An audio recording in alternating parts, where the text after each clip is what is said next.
ఎక్కడి నుంచి వచ్చారు?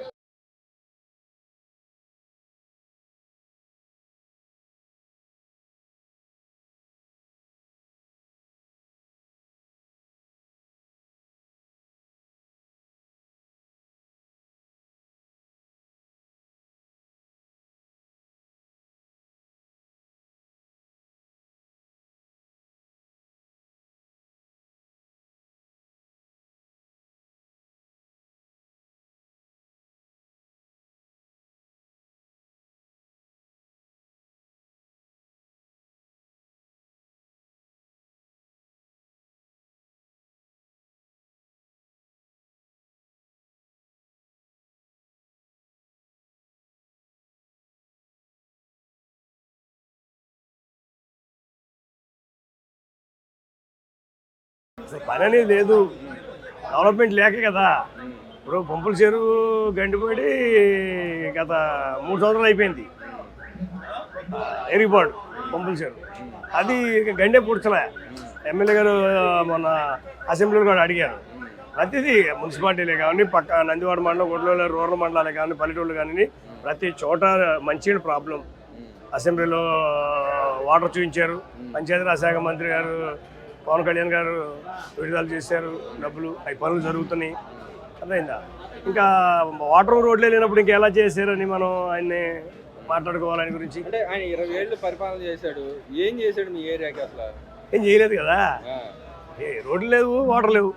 మనకు కావాల్సిన వాటర్ రోడ్లే కదా. ఆ రెండు లేవు. ఆ రెండు ఇప్పుడు రావు గారు వచ్చినాకే కదా స్టార్ట్ అయింది. ఇప్పుడు జగన్మోహన్ రెడ్డి గారు ఉన్నారు, అసెంబ్లీ రమ్మంటే రాకుండా ఆయన ఇంటి దగ్గర ఉండి మాట్లాడుతూ ఉన్నారు. అదంటే నన్ను రానివ్వట్లేదని చెప్పి ఆయన చెప్పుకుంటా ఉన్నారు. దాని మీద మీరేమంటారు? మనం ఆయన గురించి మనం చెప్పే స్థాయి కదా, కానీ వాళ్ళ చెల్లె చెప్తుంది కదా, సిస్టర్ చెప్తున్నారు కదా. నిన్ను ప్రజలు గెలిపించారు ఎమ్మెల్యేగా, నువ్వు వెళ్ళి అక్కడ ప్రజల తరఫున పోరాడమని ఆమె అడుగుతుంది కదా. దానికి ఆయన సమాధానం కూడా చెప్పట్లేదు కదా. మనం ఆయన గురించి మనం చెప్పాలి. రానివ్వరు, అందుకే నేను లేదు అంటున్నాడు. లేదు లేదు, రానిపోవడం అనేది లేదు. ఎవరిని కూడా సెక్యూరిటీ ఇచ్చి తీసుకెళ్తారు చంద్రబాబు గారు. ఆయన పాదయాత్ర చేసినప్పుడు తిరగలే, తెప్పించలే. ఎందుకు? అదేం కాదు, ఆయన మొహం చల్లక. ఎందుకు చెల్లుబాటు కావట్లేదు అంటారు? అవును, 175 అన్నప్పుడు 11 కదా వచ్చింది.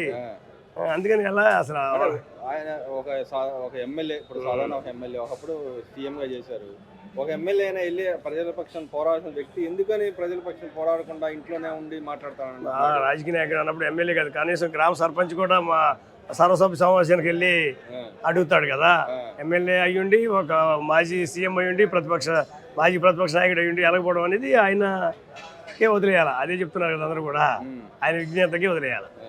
ఈరోజు ఒకటి బయటకు వచ్చింది, అదానీతో కలిసి సోలార్ సంబంధించిన దాంట్లో కొన్ని కోట్లు కొట్టేశారని చెప్పి ఒకటి వచ్చింది, అభియోగాలు వచ్చింది. ఉండింది కదా. ఇప్పుడు నాన్నగారి టైంలో రామచంద్ర గారిది, ఇప్పుడేమో ఈంది ఉన్నాయి. చాలా లాగితే చాలా కుంభకోణాలు ఉన్నాయి. అయితే తెలియని ప్రజలకి ఒకటి ముసుగు ఇప్పుడే తరుగుతుంది. మరి ఏంటి ఇప్పుడు బాలకృష్ణ నా చెల్లిని తిట్టించాడు, మా అమ్మని తిట్టించాడు అని చెప్పి అంటాడు. ఆయన అన్న నేను చేయలేదు, అది నాకు అవసరం ఉంది, పట్టించుకోవాల్సిన అవసరం లేదు బాలకృష్ణ గారు అంటున్నారు. దాని గురించి ఏమంటారు?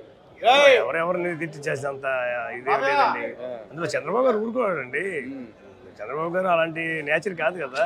అంటే బాలకృష్ణ గారు తిట్టించారు అని చెప్పి అంటున్నాడు. బాలకృష్ణ గారు కూడా అసలు అలాంటి ఏమి ఉండదు. ఆయన మంచి మనసున్న నాయకుడు కదా.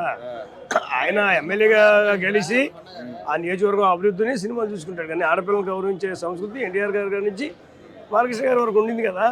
ఇప్పుడు అదే అలా ఎవరైతే పిఏ ఉన్నాడో, అవినాష్ రెడ్డి పిఏ ఉన్నాడు, రాఘురెడ్డి, ఆ విషయం బయటకు వచ్చింది. అదేమంటే టీడీపీ వాళ్ళ దగ్గర ఉండి మా వాడు ఫేక్ అకౌంట్ క్రియేట్ చేశారని చెప్పి అంటాడు కదా, దాన్ని ఏమంటారు? అరే మనం ఫేక్ అకౌంట్ చేసేంత అవసరం ఉంది అసలు. ఆ రోజు రికార్డులోనే ఈ రోజు రికార్డులోనే కదా, వాళ్ళు చేసిన ఆధారాలతో ఉన్నాయి కదా, చూపిస్తాను అంటున్నాం కదా. ఇప్పుడు ఈయన వచ్చిన తర్వాత అబద్ధాలు ఆడి అధికారంలోకి వచ్చాడు, ఒక్క పని కూడా చేయట్లేదు, అంతా చేసినంత బోగస్ మాటలు చెప్పాడు, అంత అబద్ధాలు చెబుతున్నాడు అని అంటాడు. నిజంగానే అబద్ధాలు చెప్పొచ్చాడా? రోడ్డు మీదకి వస్తే అభివృద్ధి జరుగుతుందో లేదో తెలిసింది. నేను చెప్తున్నాను, 4,000 రూపాయలు పెన్షన్ అన్నాం, ఆగిందా? గ్యాస్ అన్నాం, ఆగిందా? ఏమో బ్రదర్ అమరావతి స్టార్ట్ చేపిస్తా ఉన్నాం, 15,000 కోట్లు తీసుకొచ్చి అమరావతి స్టార్ట్ అవుతుంది కదా. మేము ఈరోజు అసెంబ్లీకి వెళ్ళి వచ్చాం కదా, పోలవరం జరుగుతుంది కదా. ఎక్కడ అభివృద్ధి అయింది? అసలు జరగడం అనేది లేదు. మళ్ళీ లేడీస్కి వచ్చేసి ఒక బస్సు, అది కూడా చెప్పారు కదా. నెక్స్ట్ అది ఇదిలో పెడతామని. ఇప్పటికి 4-5 నెలలకే 4-5 వాగ్దానాలు చేస్తే ఇంకా జరగదు అక్కడ. ఆయన ఉండగా విపరీత ఇండస్ట్రీస్ వచ్చినాయి, అంత అభివృద్ధి. అంతకుముందు గత గవర్నమెంట్ కంటే నా గవర్నమెంట్ ఎక్కువ ఉద్యోగాలు వచ్చినాయి, 35 లక్షల ఉద్యోగాలు వచ్చినాయని చెప్పండి. నిజంగానే వచ్చినాయా? మరి వచ్చినాయి కదా, మనం కూడా ఇది వాలంటీర్లు ఉంది కదా, అవి చెప్పిన ఆయన దాని కూడా ఇప్పుడు 6 లక్షల ఉద్యోగాలు ఆయన చెప్పిన ప్రకారం 35 లక్షలు ఆడి నుంచి వచ్చినాయి. వాళ్ళు ఇష్టం వచ్చినట్టు. ఇప్పుడు నేను చెప్తున్నా కదా, మా బ్రదర్ నాకు తెలిసి ఈసాయి రెడ్డి గారు ఉన్నారు, ఆడిటర్, దొంగ ఆడిటర్. ఆ దొంగ లెక్కలతో ఫిట్కో కంపెనీలు పెట్టేసి ఉల్టా పల్టా చేస్తారు. ఒక అంకేసుకున్నారు. కానీ మనకు తెలియదు ఏమో చెప్పండి. టీచర్ పోస్టులు 16,000 మనం ఇప్పుడు తీసాము. ఒక పోస్ట్ కూడా తీసారా? మరి ఎందుకు 16,000 ఉద్యోగాలు? చెప్పండి. 30 లక్షలు ఎక్కడ అసలు ఎక్కడది? ఎవరు తెలియకుండా ఉంటుందా? అవన్నీ ఉత్తమ మాటలు.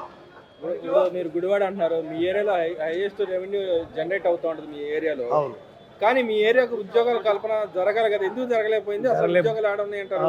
జరగలేకపోయిందంటే మంచి ప్రశ్న అడిగారు. కంపెనీలు లేవు. మరి ఈ కంపెనీలు తీసుకొచ్చే ఉద్యోగాలు ఇచ్చే అంటున్నారు. ఒక కంపెనీ లేదు. ఆ కంపెనీ కోసమే రాము గారు, ఎమ్మెల్యే గారు అమెరికా వెళ్ళి మొన్న కంపెనీ వాళ్ళతో మాట్లాడటం, బాబు గారు పంపిస్తే గత 2 సంవత్సరాలు కొన్ని కంపెనీలు తీసుకొచ్చి కొన్ని వేల మందికైనా 10,000 మందికి ఉద్యోగాలు ఇవ్వాలనే సంకల్పంతోనే రాము గారు ముందుకు వెళ్తున్నారు, ఇస్తారు. ఆ నమ్మకంతోనే ప్రజలు కూడా ఉన్నారు. అదేవిధంగా అసెంబ్లీలో చంద్రబాబు నాయుడు కరాఖండిగా చెప్పారు, మహిళల పట్ల ఎవరైతే అసభ్యంగా ప్రవర్తిస్తే వాళ్ళని ఊరుకునేది లేదని కరాఖండిగా చెప్పారు. దాన్ని మీరు ఎలా చూస్తారు? స్వాగతిస్తాం. ఆయన మొదటి నుంచి కూడా అంతే కదా. ఆయన పరిపాలనలో ఎవరికి ఆడపిల్లలకి అన్యాయం జరిగిందంటే ఆయన ఊరుకోరు కదా. అక్కడ నాయకులు కానీ కార్యకర్తలు, పార్టీ వాళ్ళు కూడా స్పందించమంటారు కదా. మరి ఆయన సీనియర్ నాయకుడు, ఆయన లేడీస్ పట్ల ఎలా ప్రవర్తించాలంటే ఒక తెలుగుదేశం పార్టీలో క్రమశిక్షణ తరగతులు జరుగుతాయి బ్రదరు. ఇవాళ ఇది కూటమి ఎన్డీఏ గవర్నమెంట్ రూలింగ్ 5 ఏళ్ల పాలనలో అసెంబ్లీ ముగిసింది. ఇప్పుడు ఇవాళ ఈ 2 రోజుల్లో గౌతమ్ అదాని అంటే సోలార్ ప్యానల్స్, విద్యుత్ ఒప్పందాల్లో గత వైసీపీ ప్రభుత్వంలో 1780 కోట్లు అవినీతి చేశారు. ఇది ఇంటర్నేషనల్ స్కామ్. వైఎస్ జగన్ అవి చేశారు. అది ఆల్రెడీ యుఎస్ డిఫెన్స్ న్యూయార్క్లో కేసు కూడా నమోదైంది. ఆ స్టేట్మెంట్ మన రాష్ట్ర ప్రభుత్వం దగ్గర చంద్రబాబు నాయుడు గారి ఇందాడ మధ్యాహ్నం జరిగిన అసెంబ్లీ సెషన్లో కూడా మా దగ్గర ఛార్జ్ షీట్ ఉందని చెప్పి ఆయన చెప్పారు. అసెంబ్లీకి జగన్మోహన్ రెడ్డి గారు ఎందుకు రాలేదంటారు? అసెంబ్లీకి జగన్మోహన్ రెడ్డి గారు ఆయనకి ఇచ్చింది 11 సీట్లు, ప్రతిపక్షం కావాలని కోర్టులో అఫిడవిట్ వేశారు. ఆయన తప్పు. ఆయన మొహం చల్లక ఈ అవినీతి అన్నీ బయటకు వస్తాయని చెప్పి ఆయన రావట్లా అసెంబ్లీకి. స్వయంగా పిసిసి అధ్యక్షురాలు స్వయంగా వైఎస్ జగన్ గారు సోదరు వైఎస్ షర్మిల గారు కూడా పొద్దున ప్రెస్ మీట్ పెట్టారు విజయవాడలో. మీరు అంతర్జాతీయ స్థాయిలో అవినీతి ఒప్పందాలు, మీ గత వైసీపీ ప్రభుత్వంలో చెక్కి ద్వారా విద్యుత్ ఒప్పందాల్లో అవినీతి జరిగింది, మీరు అంతర్జాతీయంగా నేరస్తులుగా చిత్రీకరించబడ్డారు, మీరు అంతర్జాతీయ నేరగాళ్ళు అని చెప్పి మీ చెల్లెలు స్వయంగా మీ చెల్లు వైఎస్ షర్మిల గారు పొద్దున విజయవాడలో ప్రెస్ మీట్ పెట్టారు. దానికి సమాధానం చెప్పాలి మీరు. గత ప్రభుత్వ విద్యుత్ ఒప్పందాల్లో అవినీతి జరిగిందా లేదా అనేది అమెరికా యుఎస్ ఫెడరల్ కోర్టులో, న్యూయార్క్ ఫెడరల్ కోర్టులో మీ మీద కేసు నమోదైంది. గౌతమ్ అదాని గారి మీద, వాళ్ళ మేనల్లుడు మీద, సాగర్ అదాని మీద. మరి ఈయనకేం సంబంధం? దాంట్లో విద్యుత్ ఒప్పందంలో ఆంధ్రప్రదేశ్ ప్రభుత్వం కూడా ఉంది. యూనిట్కి గుజరాత్లో ₹99 యూనిట్ కొంటే మీరు ఇక్కడ ₹3 కొని 1780 కోట్లు అవినీతి చేశారని చెప్పి ఛార్జ్ షీటు రాష్ట్ర ప్రభుత్వం దగ్గర ఉంది. ఇవాళ అసెంబ్లీ సెషన్లో కూడా చెప్పారు. మరి ఏంది జగన్మోహన్ రెడ్డి గారు వచ్చి నేను చేయలేదు అంటున్నాడు. ఆయన చేశారు, విద్యుత్ ఒప్పందాల్లో ఉందని చెప్పి ఛార్జ్ షీటు అక్కడ యుఎస్ ఫెడరల్ కోర్టులో కనబడుతుందిగా. ఆయన మీరు ఈ గవర్నమెంట్ వచ్చింది ఎవరికి ప్రజలకి సంక్షేమ పథకాలు ఇవ్వట్లేదు, ఏం ఇవ్వట్లేదు అని చెప్తున్నారు. అవుతుంది, అన్ని అబద్ధాలు చెప్పి వచ్చాడు. 5 నెలలు ఇప్పుడు ఈ ఎన్డీఏ గవర్నమెంట్ ఏర్పడి 5 నెలలు, రేపు రాబోయే జనవరి 2025లో జన్మభూమి కార్యక్రమం పెట్టబోతున్నారు. మన్ కీ బాత్ పెట్టబోతున్నారు చంద్రబాబు నాయుడు గారు. ప్రజలతో ముఖాముఖి కార్యక్రమం గత 99లో అలా జరిగింది. రేపు జనవరిలో ఆల్రెడీ ముఖాముఖి కార్యక్రమం ప్రధానమంత్రి గారు ప్రతి నెల ఆదివారం జరిగే ఫస్ట్ ఆదివారం జరిగే మన్ కీ బాత్ కార్యక్రమం ఈయన కూడా పెట్టబోతున్నారు. దానికి విధి విధానాలు తయారు చేస్తున్నారు. అది పెడుతున్నారు సరే. కానీ ఈయన వచ్చిన తర్వాత సంక్షేమ పథకాలు ఏమట్లేదు. సంక్షేమ పథకాలు జరుగుతున్నాయి. పెన్షన్ నెల పెన్షన్ 4000 ఇస్తున్నారు కదా. మూడు నెలలు కలిపి 7000 ఇచ్చారు ఒకసారి. ఉచిత గ్యాస్ బండ్లు మరి ఇస్తున్నా కూడా ఇవ్వట్లేదని ఎందుకు చెప్తున్నాడు ఆయన? అవన్నీ బూటక. ఇక్కడ ఆయన పదే అబద్ధాలు ఎందుకు చెప్తున్నాడు? ఈ కేసు ఫ్రాడ్ కేసు ఇంటర్నేషనల్ లెవెల్లో మీరు స్వయంగా మీ చెల్లి షర్మిలా గారి వాళ్ళు పొద్దున్న ప్రెస్ మీట్ పెట్టారు. ప్రెస్ మీట్ పెట్టి విద్యుత్ ఒప్పందాలు మీరు అంతర్జాతీయంగా ఆంధ్రప్రదేశ్ పరువు దేశ పరువు మీరు దెబ్బతీశారు. తెలుగువారి పరువు అంతర్జాతీయ స్థాయిలో ఇంటర్నేషనల్ లెవెల్ మీరు నాశనం చేశారని చెప్పి మీ స్వయంగా మీ చెల్లు వైఎస్ షర్మిలా గారు ఆరోపిస్తున్నారు. వాళ్ళు పొద్దున్న ప్రెస్ మీట్ పెట్టారు. దానికి మీరు సమాధానం చెప్పండి.